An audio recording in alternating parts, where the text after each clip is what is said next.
Hai teman-teman semua, kembali lagi bersama kami bertiga di online Bible Reading. Bersama sahabat nih, ada sahabat saya, ada Benny Johan dan juga Alvin. Apa kabar semua? Baik, San. Selamat malam. Malam. Good to be back. Ya. Semoga juga teman-teman yang menyaksikan dalam keadaan baik, sehat, dan selalu bersemangat dalam mencari kebenaran akan firman Tuhan ya. Ya. Dan terima kasih sih udah menyaksikan kita terus nih. Nah, artinya teman-teman juga ada ingin belajar untuk berkembang ya, bertumbuh dalam firman Tuhan. Yes, keep on fire. Kita minggu ini masuk dalam pasal baru. Kemarin sudah bahas tentang Roma. Mungkin masuk ke minggu ini masuk di Efesus ya. Ya. Nah, Kitab baru tadi ya. ada pendahuluan mungkin. Nah, kitab baru. Efesus itu mungkin background-nya seperti apa sih gitu, teman-teman di sini. Ya, Koben ada ini nggak? Background dari kalau jemaat Roma kan kemarin banyak yang orang Yahudinya, terus istilahnya Paulus masuk untuk seperti apa segala macam. Nah, kalau di Efesus ini ada background-nya nggak kok? Oke, sharing dikit aja ya gitu. Ini sebenarnya juga tadi kita baca, kita cari ya gitu. Jadi Efesus ini kan jemaat, nama jemaat ya, Efesus. Efesus itu sebuah lokasi gitu. Lokasinya kalau hari ini ada di Turki gitu. Oke. Dari Turki. Nih, gue coba share screen ya, kasih lihat peta ya. Siap. Nih kayak gini, kelihatan nggak? Kelihatan? Ya. Ya. Oke. Full screen. Kayak gini ya. Siap. Nah, ini di sini Efesus nih, ya kan? Gitu. Nah, 7 gereja yang ada di sini sebenarnya 7 jemaat yang tercatat di kitab Wahyu yang ditulis oleh Yohanes. Ya. Nah, kita mau baca kitab Efesus kan? Nah, sekarang ini letaknya di sini. Jadi ini di negara Turki masih ada nih semua reruntuhannya, ya. Gitu. Nah, kalau kalian bisa lihat nih, gue sengaja cari virtual background ini di belakang gue ini reruntuhannya tuh. Itu bekas gereja Efesus. Sisanya itu sekarang ya jadi objek wisata semua. Gitu, orang ke sana cuma lihat-lihat foto-foto gitu. Tapi sebenarnya esensinya itu ya ini. Surat Paulus kepada jemaat di Efesus, ditambah lagi ada surat yang dituliskan langsung dari Tuhan Yesus untuk jemaat Efesus. Nanti kita bahas. Gitu. Ya. Nah, Efesus ini sedikit lagi ya. Efesus ini audiensnya ini ya karena ditujukan untuk jemaat ya berarti untuk orang-orang yang percaya. Benar kan? Jadi bukan orang-orang di luar yang tidak percaya. Jadi surat ini khusus ditujukan ke orang yang percaya, believers ya, Church of Ephesus. Nah, background-nya ini kalau kita tahu Paulus kan melakukan perjalanannya dia, ya kan, keliling-keliling lah biasa ya dia ya, keliling-keliling. Nah, di perjalanan dia yang kedua yang missionary itu, dia ke Efesus bareng sama ada yang namanya Aquila sama Priscilla. Kalian pernah dengar pasti di Kisah Para Rasul dulu kita udah pernah baca. Nah, sepasang orang ini yang akhirnya mereka stay di situ dan mereka mulai mengembangkan di situ. Mulai mengembangkan, habis udah yang kedua missionary itu Paulus udah pergi lagi, gitu, pergi. Terus ada yang ketiga dia balik lagi ke Efesus. Nah, dia ngajar tuh sekitar 2-3 tahun di Efesus, dia stay di situ, dia ngajar. Ya. Makanya di situ baru terbentuk akhirnya ada jemaatnya, kayak ada gerejanya nih gitu kan, ada gerejanya yang akhirnya dia juga pergi lagi. Paulus dia pergi ke Yerusalem, yang kita baca itu yang dia ditangkap itu kan akhirnya kan yang digebukin apa segala macam. Nah, pas dia ditangkap di Yerusalem itu dibawa ke Roma, ya kan gitu. Nah, pas lagi dia pergi itu dia titipin Efesus ini sama satu pendeta muda gitu yang ngurusin jemaat di Efesus. Siapa namanya? Timotius. Jadi ada surat Timothy itu. Nah, Timothy itu yang in charge di situ. Ya. Dan ternyata kalau kita baca sejarah, ada Yohanes juga yang stay di situ untuk membela pengajaran dari ajaran-ajaran palsu, ajaran-ajaran sesat. Ya, jadi di tempat Efesus ini ada Paulus, ada Timotius, ada Yohanes. Ini orang-orang hebat semua sebenarnya gitu. Tapi hari ini udah nggak ada gereja sama sekali di Efesus. Apa yang terjadi gitu kan. Gitu. Nanti kita baca. Oke. Jadi Efesus ini ditulis oleh Paulus, ya kan? Kan kita tahu Paulus tuh masuk penjara ya. Iya. Penjara itu dia tulis 4 surat gitu. Nah, surat pertama yang dia tulis itu Efesus.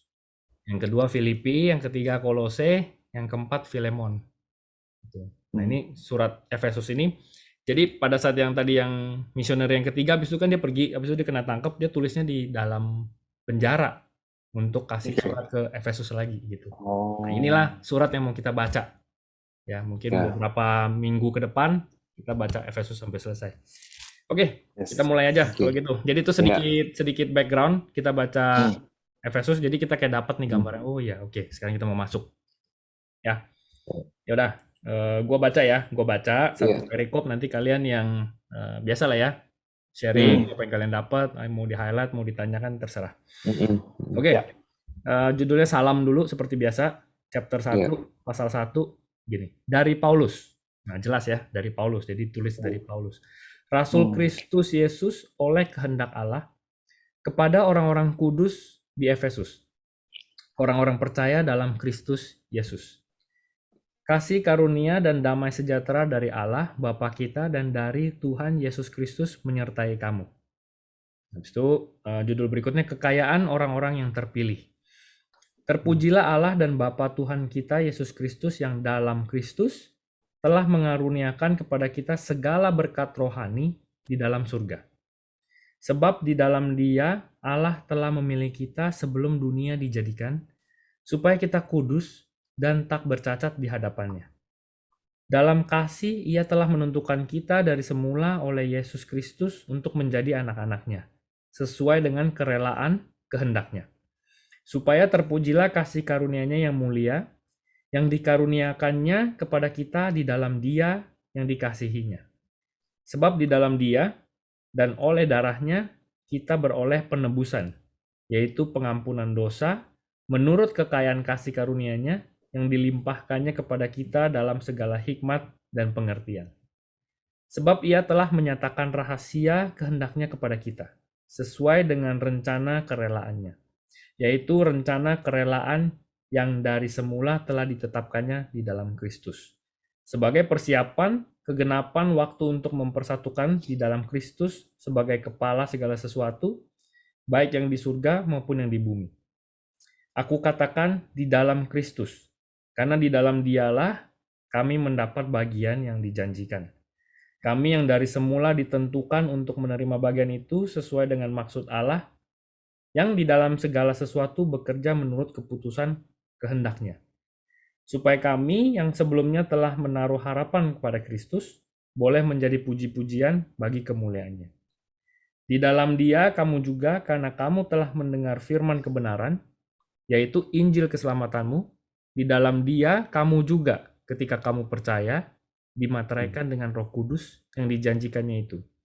Dan Roh Kudus itu adalah jaminan bagian kita sampai kita memperoleh seluruhnya, yaitu penebusan yang menjadikan kita milik Allah untuk memuji kemuliaannya. Amin. Nah, itu kata-katanya, ngerti nggak tuh? Sebenarnya kata-katanya itu full, ya, kayak itu kalau diperes tuh jusnya full banget. Gitu. Sarinya semua nih. Iya, sarinya semua, betul. Sarinya semua. Ya kan? Coba, mau dari mana dulu? Dari salam dulu deh, chapter 1, dari pasal 1 sama 2 dulu. Iya. Ada yang mau di-highlight nggak?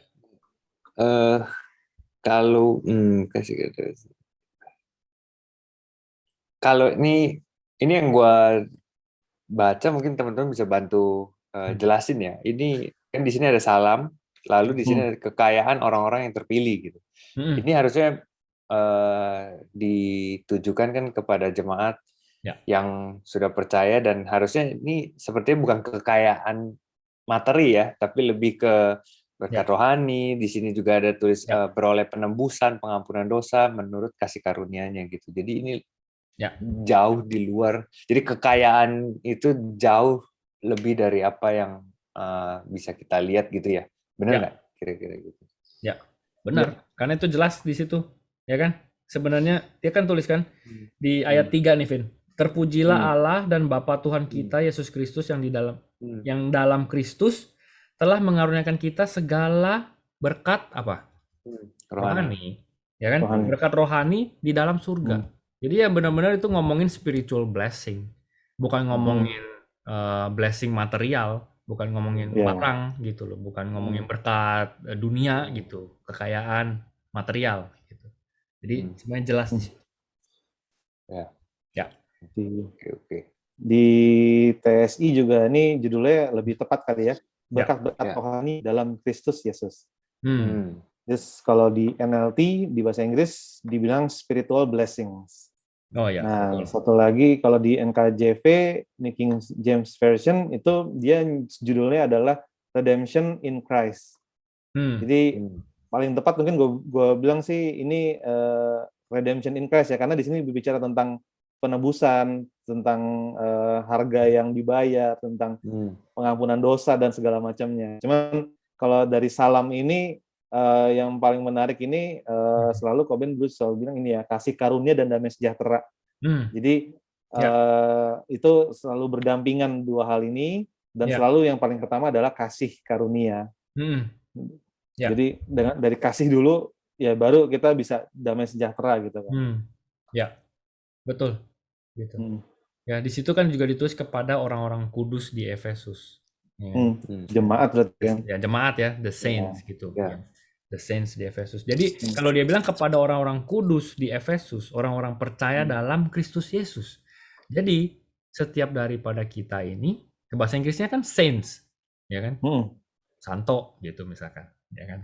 Gitu. Jadi kalau kita baca sini, setiap orang-orang percaya dalam Kristus yang betul-betul percaya dalam Kristus itu semuanya orang-orang kudus. Jadi nggak ada satu orang yang lebih hebat daripada yang lain, nggak ada. Gitu. Karena ya kan kita sudah mendapat ya itu tadi kekayaan itu, berkat itu tadi, spiritual blessing, ya kan. Jadi makanya kalau kita baca kitab, ya sering kan kalau ada malaikat yang muncul terus di Wahyu gitu, Yohanes langsung nunduk mau nyembah, dia bilang enggak berdiri, dia bilang. Ya kan, nyembah tuh langsung Tuhan aja gitu. Karena kecenderungan kita ini melihat sesuatu yang spektakuler, kita bisa mau worshiping itu gitu. Ya kan, akhirnya kita jadi worshiping manusia, bukan worshiping Tuhan gitu. Ya, ini yang perlu kita mention juga gitu, karena ternyata kalau kita baca di sini orang-orang kudus itu ya orang-orang yang percaya dalam Kristus Yesus. Semuanya orang-orang yang percaya itu adalah orang-orang kudus. Masalahnya hidupnya ini betul-betul mencerminkan dia adalah orang percaya apa bukan. Ya. Oke, jadi itu tadi yang pertama salam. Habis itu kalau kekayaan orang-orang yang terpilih, apa lagi yang mau kita highlight? Gue di ayat 5 ini cukup membuat gue sadar diri gitu. Dalam kasih ia telah menentukan kita dari semula oleh Yesus Kristus untuk menjadi anak-anaknya sesuai dengan kerelaan kehendak-Nya. Jadi kalau baca di sini tuh kesannya kita ini pribadi ya, pendapat pribadi tidak penting. Cuman kita kayak di sini bukan kata-kata diangkat menjadi anak ya, karena gue baca di dua versi bahasa Inggris ini, di NLT dan di NKJV, mereka memakai kata di sini adopt, diadopsi gitu.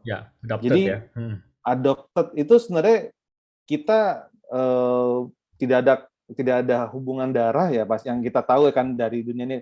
Kita ya gampangnya nih misalnya ada yang mungkin kita dari panti asuhan atau dari mana, kita diadopsi biasanya kan, diangkat menjadi anaknya. Tapi kalau di sini bisa bikin besar kepala juga kayaknya. Kita itu kan menjadi anak-anaknya gitu, kayak kita udah langsung kita anaknya gitu kan. Jadi kadang ada orang yang take it for granted untuk gue kan anak Allah, gue kan apa gitu, sombong gitu. Padahal kalau kita ngeliat makna aslinya yang gue baca di bahasa Inggris ini, kita di-adopt.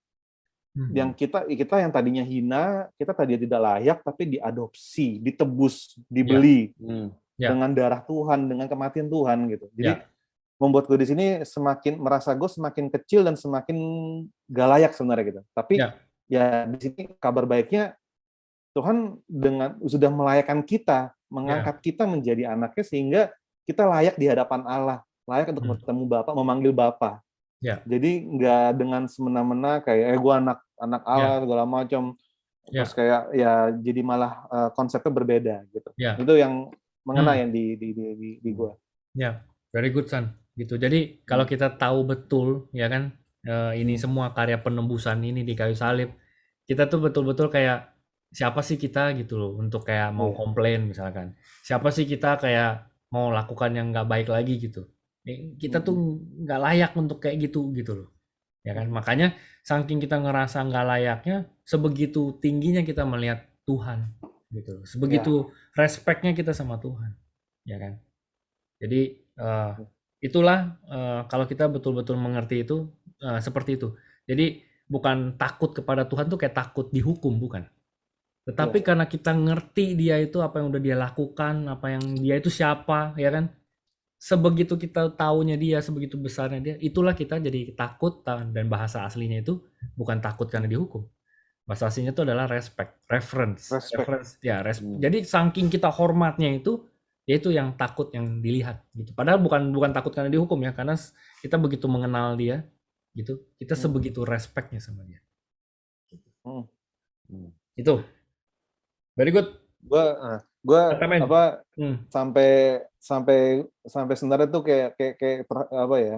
Kayak mau nangis gue, jadi kayak ya Tuhan, siapa sih saya gitu. Maksudnya pengen apa namanya itu, gue nggak layak banget gitu loh. Tuhan sampai mati di kayu salib gitu kan, dan kita ngelihat dia disalibkan, dipaku tangannya gitu. Cuma untuk mengangkat kita gitu. Tapi ya mau, apakah kamu mau terus kayak apa ya? Kita udah hidup, mungkin hidup di jalanan gitu, kita anggaplah. Kita hidup di jalanan, kita terlantar gitu. Tiba-tiba ada orang, ayo ikut saya, kamu jadi anak saya mulai saat ini gitu. Terus kita sebagai anak, terus kita habis itu males-malesan, kita habis itu kayak makan narkoba, hidup seenaknya. Kita udah dikasih berkat rohani, diselamatkan dari hidup di pinggir jalan, menjadi anak yang hidup dengan layak gitu. Terus kita mau kayak hidup semena-mena. Ya, yang kalau kita jadi orang tua gimana sih? Nyesel banget gue dulu ngangkat lo jadi anak gitu kan, nggak tahu diri banget gitu. Jadi tapi ya yang dimaksud dengan mendidik, kayak kita dibilang bapak mendidik anaknya gitu kan, kita dikasih pelajaran segala macam. Tapi bukan berarti kita habis itu bisa berlaku seenaknya lagi gitu kan. Kita harus tahu diri dong.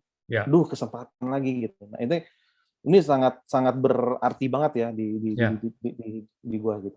Thank you. Ya, gitu. Yang tadi adopted itu, adopsi yang lo bilang itu, sebenarnya kan kalau kita lihat ya dari segi teknisnya, ini dia punya audience kan Gentiles juga ada di situ, San.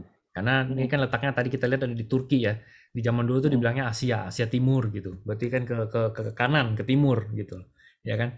Nah, berarti kan banyak Gentiles juga di situ. Nah, kalau kita ngerti ini, apa kabar baik ini, kan awalnya ditawarkan kepada bangsa Israel dulu, ya kan? Karena mereka begitu keras kepala, mereka ya bandel lah ya istilahnya gitu, ya kan. Lalu Gentiles ini juga, kita juga semuanya ditawarkan keselamatan ini. Nah makanya tadi kata adopted itu dicangkokkan gitu, ya kan. Makanya kan nempel sama pohon yang sama itu, gitu. Jadi kalau kita betul-betul ngerti gitu, ya kita tuh tadinya itu udah nggak punya pohon, ini jadi dicangkokkan, diadopsi gitu. Jadi menyambung tadi yang lu sharing tadi, San, gitu. Jadi harusnya kita betul-betul appreciate ini setinggi-tingginya, ya kan? Ya dengan cara apa? Ya kita hidup berkenan di mata Tuhan. Gitu. Ya. Itu. Give glory to God. Ya. Ayo, Vin. Ini gue ada satu ini ya. Mungkin ini gue cuma nanti kita teman-teman sama-sama diskusi gitu ya. Maksudnya mungkin ada satu perspektif, ada teman-teman yang nonton mungkin akan bisa berpikir seperti ini. Nah, kan tadi Irsan sempat bilang, maksudnya kita ini tuh seperti orang yang nggak ada pemiliknya, tiba-tiba kita ketemu orang, ya misalnya oke, ikut gua, ini gua tebus, ikut gua, mulai sekarang hidup lu udah berubah gitu. Dan di sini juga judulnya kekayaan orang-orang yang terpilih gitu. Di sini gua lihat kata terpilih gitu. Terpilih ini kan berarti bukan kita yang milih. Ini ada orang yang ada satu sosok yang milih kita gitu. Nah, ini mungkin ada di satu sisi mungkin ada orang yang bisa berpikir kayak, oh ini tuh dipilih loh. Kalau gitu gua kalau nggak dipilih gimana? Apakah gua akan ya sudah begini aja? Karena gue tunggu dipilih aja. Kalau gua nggak dipilih berarti ya udah hidup gue berarti udah begini aja nih, sampai di sini aja gitu loh. Nah ini gimana nih gitu? Karena kan di sini tulisnya kekayaan orang-orang yang terpilih. Ya, Apakah kalau gue nggak dipilih, gue jadi udah gitu? Gimana? Nah gitu, Kowen, maksudnya gimana? Ngerti. Nah ini yang selalu jadi apa ya, diskusi, bahkan bisa sampai kayak perdebatan biasanya. Ya kan, antara predestination itu. Jadi udah ada orang-orang yang dipilih nih dari awalnya untuk dia selamat. Berarti ada orang yang nggak dipilih dari awal. Nah itu nggak biblical kayak gitu. Ya. Nggak biblical sama sekali seperti itu. Tadi yang lu ngomong itu ada di Yohanes 15, Vin. Yohanes 15 ayat 16 sampai 17, ini gue baca aja. Ini Tuhan yang ngomong ya. Bukan kamu yang memilih aku, akunya huruf besar. Bukan kamu yang memilih aku, akunya huruf besar. Tetapi akulah yang memilih kamu, ya betul. Tuhan yang memilih kamu, ya kan? Dan aku telah menetapkan kamu supaya kamu pergi. Nah, setelah udah dipilih, menetapkan supaya kamu pergi menghasilkan buah, dan buahmu itu tetap, ya harus menghasilkan buah kan? Itu yang tadi kita bahas. Ya, hidupnya ada buahnya yang bisa dinikmati orang lain. Yang selama ini kita selalu diskusi itu. Buah itu bukan dinikmati diri sendiri, selalu buah itu bukan dinikmati oleh pohonnya, yang nikmatin itu ya orang lain, ya kan? Terus menghasilkan buah dan buahmu itu tetap, supaya apa yang kamu minta kepada Bapa dalam namaku diberikannya kepadamu. Inilah perintahku kepadamu, kasihilah seorang akan yang lain. Tapi tadi konteksnya bukan kamu yang memilih aku yang memilih kamu. Ya. Nah sekarang balik lagi ke pertanyaan lu, Vin, yang tadi gitu. Jadi kalau gua nggak dipilih gimana? Nah kira-kira Tuhan yang kita sembah itu Tuhan yang kayak begitu apa bukan? Kalau dia adalah Tuhan yang kasih dan dia sudah mati untuk semua orang, ya kan? Artinya semua itu ya terbuka buat siapapun yang mau percaya. Tapi kan tetap kan pilihannya di orang itu juga kan. Ini udah dibuka nih, udah ditebus, udah it's finished, udah dibayar semuanya. Ini gue udah beliin lo HP, udah gue bayar semua, udah gue tebus. Lo mau ambil apa enggak kan? Lo tetap harus lakukan bagian itu. Lu bisa aja bilang gue nggak mau, nggak perlu, gue nggak perlu handphone gitu, bisa dong gitu. Tapi ini sebenarnya udah dibayar buat lu. Nah berarti kan lu sudah dipilih gitu. Nah menyambung yang tadi lu tanya, Vin, gue ketemu hari ini tuh luar biasa. Ada contoh gitu, Yesus memilih Yudas sebagai muridnya yang 12 itu. Dia nggak tahu Yudas bakal mengkhianati dia. Dia tahu. Dia pilih di depan.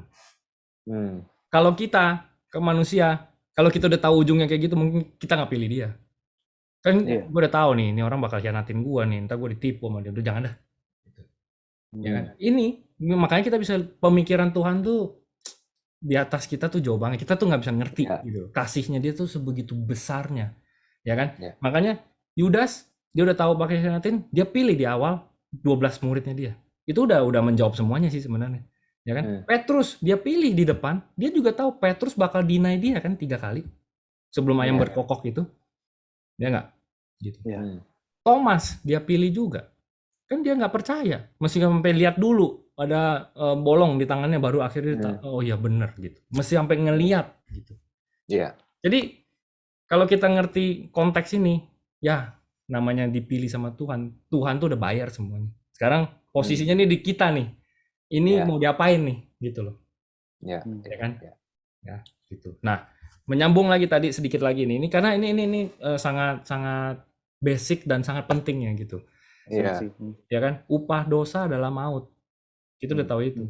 Dan Adam Hawa itu udah dosanya di depan, jadi kita semua ini memang sudah di istilahnya dikasih sebuah label.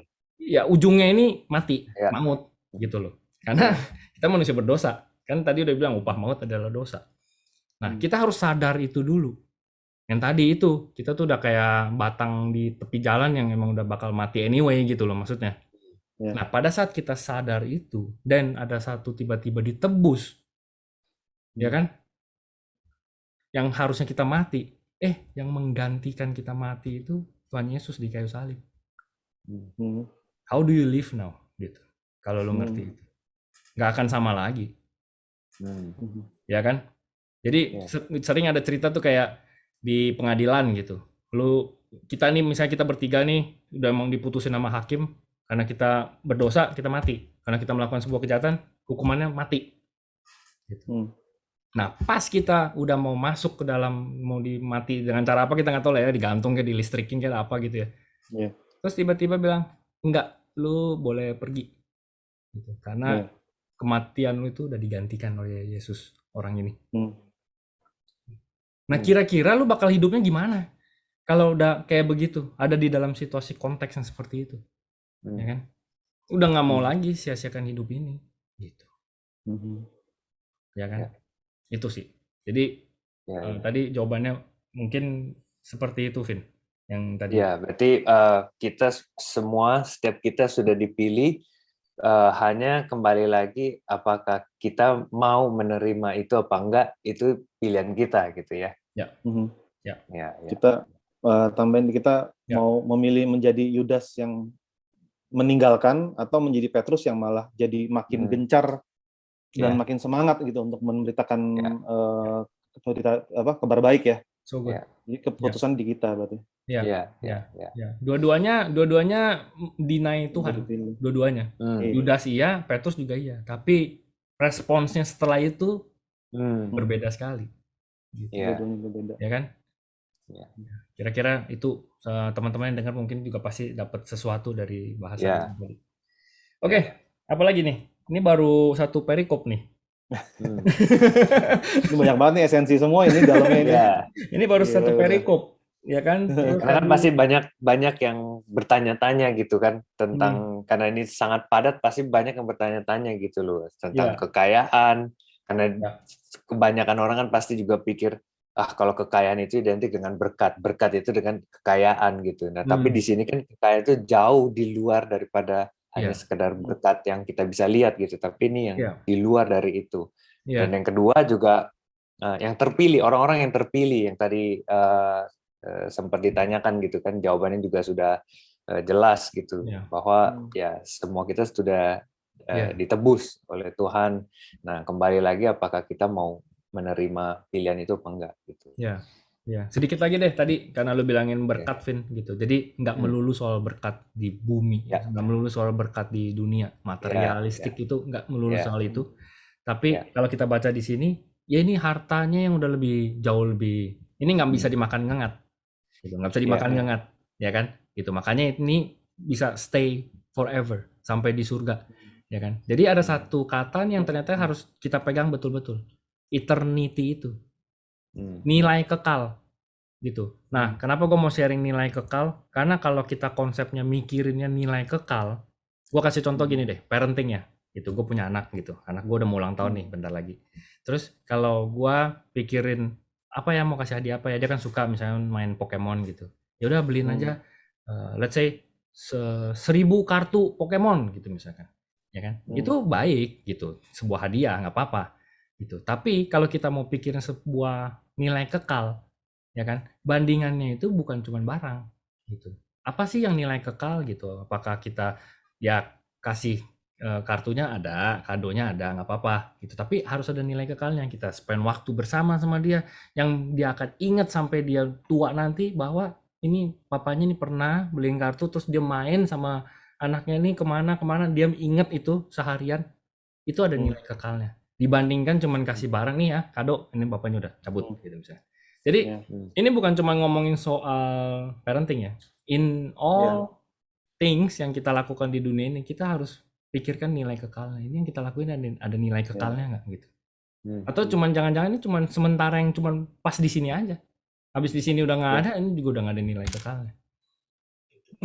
Amin. Itu mungkin suatu nilai seperti kayak legacy ya, apa namanya, sesuatu yang diturunkan, dan gue yakin juga pun saat kayak tadi lo bilang, lo memberikan satu kartu, tapi lo spending time dengan dia yang sampai tua, dan dia pun pasti akan melakukan itu ke anaknya nanti, dan itu juga akan melakukan ke anaknya lagi, dan itu akan terus menerus sehingga ya kebaikan itu bakal apa ya, berdampak gitu lah ya. Jadi jadi nilai kekal gitu. Jadi seperti itu. Betul. Thank you kok ceritanya. Oke. Itu udah. Apalagi nih? Ini kayaknya kita nggak bisa selesain. Kita nggak apa-apa sampai di sini aja. Satu perikop, minggu depan kita sambung lagi. Jadi ada part 1 nih. Ya. Ini udah tinggal 10 minutes. Mungkin ada yang mau nambahin? Aman sih. Aman? Oke. Aman. Aman ya? Oke, ini ada satu lagi nih teman-teman. 10 menit. Ada di ayat 5, dalam kasih ia telah menentukan kita dari semula oleh Yesus Kristus untuk menjadi anak-anaknya tadi ya. sesuai dengan kerelaan kehendaknya. Nah, kalau kita ngerti sesuai dengan kerelaan kehendaknya, terserah Tuhan, gitu. Grace-nya beda-beda, gitu. Ya kan? Gitu. Terserah Tuhan, gitu. Kadang kok kita lihat, kok dia diberkati sampai begitu ya, kok kita, loh, dia yang mau ngasih terserah dia. Karena ada di satu sisi dia dapatnya lebih di sini, tapi kita dapat lebihnya di sana, misalkan. Jadi kalau kita ngerti ini, nggak perlu lagi kita saling membanding-bandingkan, ya kan? Akhirnya kita jadinya bandingin sama diri sendiri aja. Hari ini kita udah lebih baik belum dari kita yang kemarin? Itu aja. Jadi fokusnya kayak gitu lebih baik daripada kita mulai kayak ngelihat sana, ngelihat sini, terus kita mulai bandingin. Nih, dia enaknya, dia punya ini, dia jangan. Mendingan amannya, kan kita udah ngerti nih berkatnya tadi, ya kan? Apalagi kalau sama-sama orang percaya, kita udah sama-sama ini namanya orang-orang kudus. Ya udahlah, ya, gitu loh. Beda-beda sesuai dengan kerelaan kehendak Tuhan. Jadi kita jalanin aja apa yang udah dikasih di tangan kita sebaik mungkin. Itu sih. Ada lagi? Banyak sih. Kan belum Roh Kudus segala macam. Wah, bisa panjang lagi. Kita minggu depan kita sambung lagi part 5. Ya, jadi hari ini cukup sampai di sini dulu. Mungkin jadi hari ini sebenarnya kita nggak pernah rencanain mau ngomong apa ya, gitu di OBR ini. Kita cuman udah pernah baca, ini kita sama-sama baca di sini dan ternyata lihat sebegitu kayanya pembahasan yang ada gitu loh, ya kan? Nah, benang merahnya hari ini itu adalah kita harus mengerti dulu karya penebusan itu seperti apa. Sebelum bisa ngerti karya penebusan itu sebesar apa, kita harus sadar dulu sebegitu berdosanya kita ini manusia. Kita ini nggak bisa menyelamatkan diri kita sendiri. Makanya kita butuh penyelamat, Savior, Jesus, Yeshua, Mesias, itu penyelamat. Gitu. Nah, kalau kita belum bisa bilang, aduh ini kita benar-benar orang yang berdosa banget, berarti kita nggak butuh penyelamat. Makanya belum bisa kelihatan karya penebusan itu. Tapi pada saat kita mulai dengan kerendahan hati, kita udah mulai ngelihat kita dulu, ya kan? Ternyata kita sebegitu, apa lagu itu apa sih? I'm a wretch, ya kan? I'm a wretch, gitu kan? Ya kan? Sebegitunya lah, yang nggak bisa tertolong sebenarnya. Makanya kita butuh ada orang yang menolong, ada butuh penyelamat. Jadi hari ini benang merahnya tadi udah sharing dari Alvin, dari Irsan, semuanya ada di situ tuh tadi esensinya. Ya. Oke, itu aja. Oke. Ada yang mau nambahin nih sebelum selesai? Masih ada 6 menit. Ini kali ya, mungkin di ayat terakhir ya. Roh Kudus adalah jaminan bagian kita sampai kita memperoleh seluruhnya, yaitu penebusan yang menjadikan kita milik Allah untuk memuji kemuliaan. Jadi Roh Kudus adalah jaminan bagian kita sampai kita memperoleh seluruhnya. Jadi berarti Roh Kudus ini sangat penting dalam hidup bagi orang percaya gitu. Jadi ya kalau buat gue pribadi ini seperti kayak reminder ya, Roh Kudus ini gitu. Jadi ketika kita berbuat segala sesuatu selalu ada Roh Kudus yang ingetin, yang tuntun. Jadinya ya itu kalau ada Roh Kudus di dalam hidup kita, jadi itu jadi jaminan bagian kita untuk memperoleh seluruhnya, dalam artian ya seluruhnya kita sebagai milik Allah dan kita bisa Tuhan yang dipermuliakan gitu. Jadi Roh Kudus ini penting gitu bagi orang percaya sih. Itu aja sih yang mau tambahin. Ya. Thank you semuanya. San, namanya San? Cukup. Oke. Thank you semuanya. Kita cuma bisa dapat satu perikop, jadi harus ada part 1, ada part 2 untuk chapter 1 doang nih surat Efesus. Ya, jadi thank you buat waktunya Irsan, Alvin. Sampai ketemu minggu depan lagi. Selamat beristirahat. Tuhan Yesus memberkati. God bless. Bye.